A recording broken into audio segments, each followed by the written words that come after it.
Meanwhile, we await high school sports resuming, and we await student athletes returning to campus and students returning to campus.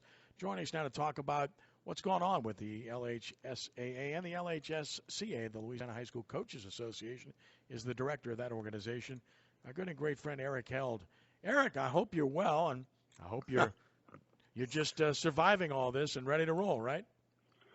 Yeah, ready to roll just like everyone else is. Everyone enthusiastic for the return of sports, especially high school sports in Louisiana, because it drives the culture of our state, and especially with the fall sports around the bend. I think a lot of people are ready to get back to it and anticipating a return to fall sports with football, volleyball, swimming, and cross country. Now, of course, you run the LHSCA, the Coaches Association, and normally you have those meetings or that convention with everybody in attendance in Baton Rouge at the Crowne Plaza. That can't happen under the current auspices. Talk about what's going to happen instead. Sure, Ken. So our executive council with the Coaches Association this afternoon made the decision unanimously to hold the coaches convention virtually. And the past 2 years, our convention was in Shreveport, and it was held the first week of June. And most coaches were not really happy with it moving from the typical calendar time of the third week in July and moving from Baton Rouge. So the council, after 2 years, decided to move back to Baton Rouge and back to its normal spot on the calendar. And the vast majority of coaches approved it, and we're looking forward to it this year. Unfortunately, with the pandemic hitting, we had to make the decision to make it virtual. And that will happen. Instead of it being a 2-day in-person clinic, it'll be a 4-day virtual clinic, July 20th through 23rd.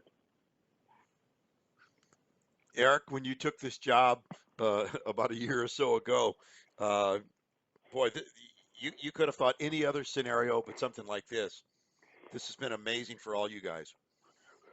It has been amazing. It's been difficult at times. It's been different. Yeah.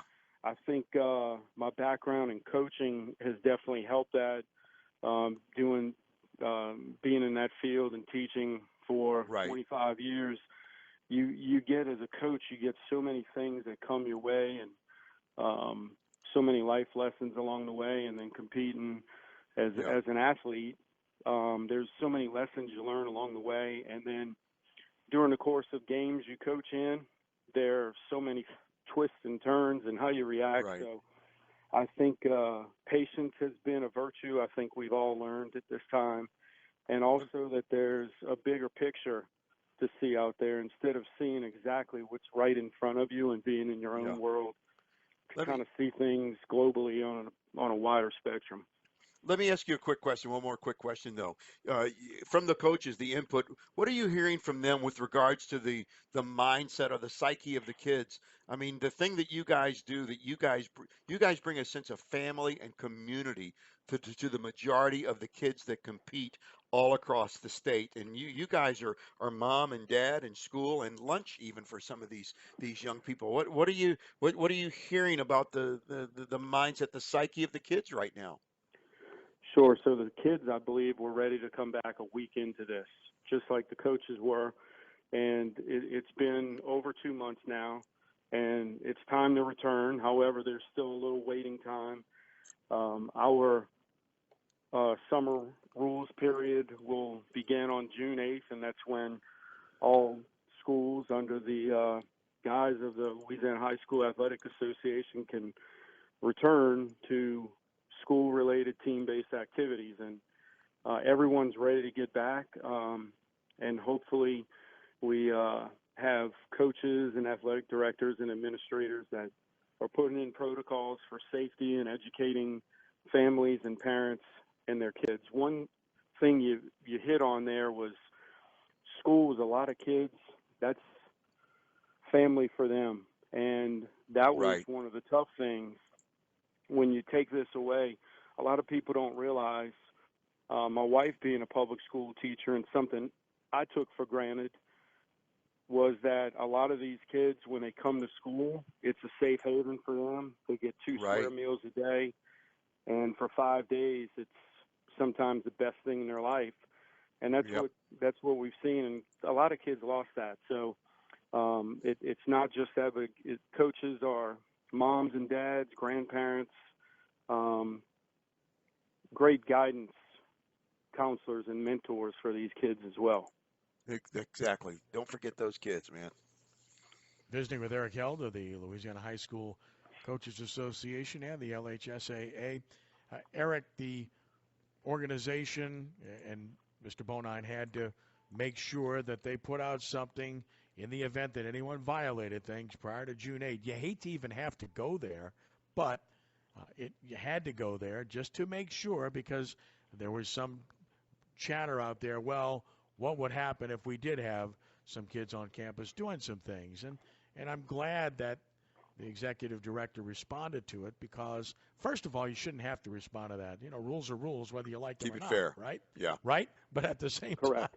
time, the very fact that he had to respond was disappointing, but at the same time, I think it was appropriate. Definitely disappointing, but it was just, we had a number of people after that memo went out on Wednesday and all day Thursday and all day Friday, and it took up a number of calls sent into the office, believe it or not, to a number of people in the office. Hey, what would happen if? And finally, Mr. Bonine decided, against his wishes from 2 days before, even 2 hours before, yeah, something's got to go out. So unfortunately, bylaw 51114, the wholesome competition bylaw, that's what would be violated. But it's not like we're going around looking for people to violate, for people who are violating that. This was put in for the safety and welfare of our student athletes and coaches, and to make sure that everyone had an equitable start and also had time to get educated on protocols, how to safely sanitize your equipment, and to address things like that. There's a lot of things that need to be put in by these schools, and there's a lot of things that are going to come out before these schools return on June 8th, probably from our government and also the National Federation of High Schools. Eric, let me ask you, protocol-wise, what was the allowable contact protocol?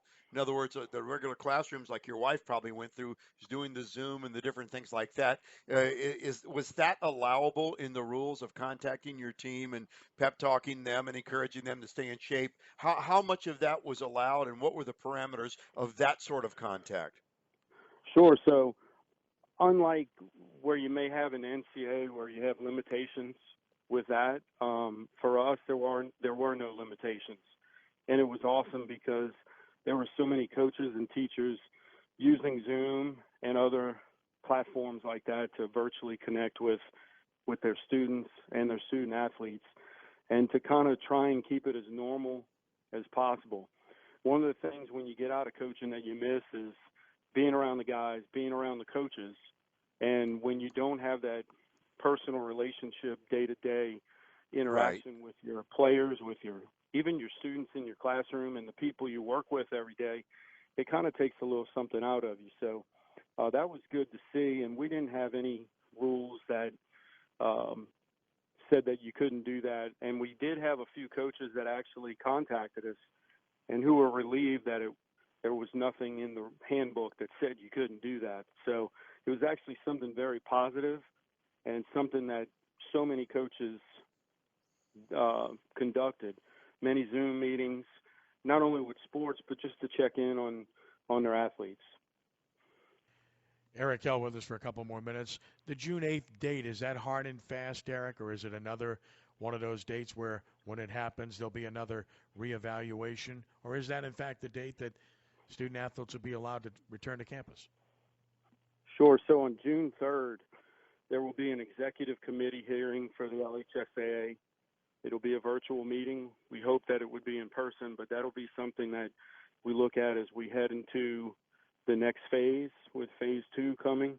And hopefully we'll receive some more guidance from the governor's office. On our executive committee, we have Ken Bradford, who represents the Department of Education, who's also on Governor Edwards' Resilience Commission. And the Resilience Commission consists of 15 individuals from all kinds of different branches that advise the government or the governor. And one of those things is where the Office of Public Health is involved, the CDC is involved, and they talk about mitigation measures. And also, Mr. Bradford has brought up the National Federation of High School, the SMAC committee, and SMAC is Sports Medicine Advisory Committee, and they bring forth to them the Resilience Commission that the governor relies on. They bring to them what the NFHS SMAC has handed down as far as protocols and recommended measures to use for return to play and even return to practice. Michael, final thought? Yeah, first off, I gotta bone up on all of these brand new code words that I've got to figure out right now with the new ones. I know it, man. Hey, listen, I want to say you guys don't forget the kids, man, and all this, and love on them. And I'm just praying it's going to work out well. I think you guys have walked softly. Yeah, you guys were very patient, very careful in your decision as the season was ending and the playoffs were going on. I think you did what you could do there. So I just pray that you guys continue to walk in wisdom and that God gives you the wisdom when you speak to the coaches and then they pass it on down to their kids. We need this. They need it. Their homes need it. Their families need it. It's good for all of us. It's good for the state, but it's good for us and it's good for our homes. No question about that. Well, Eric, before we go, I also want to, once again, on a public basis, continue to let you know just how sad we are and sorry about the loss of Ron, about your dad, losing him in the midst of this virus. I know that was a very difficult thing for you and your family. A great man. I know so many people that knew him and liked him and respected him and have spoken to since then, and you've handled it wonderfully. And I just wanted to let you know that people do care, and they care very much, myself included. You're a good man, a true friend, and we care deeply about your family, and we'll continue to pray for you. Comfort prayers, man.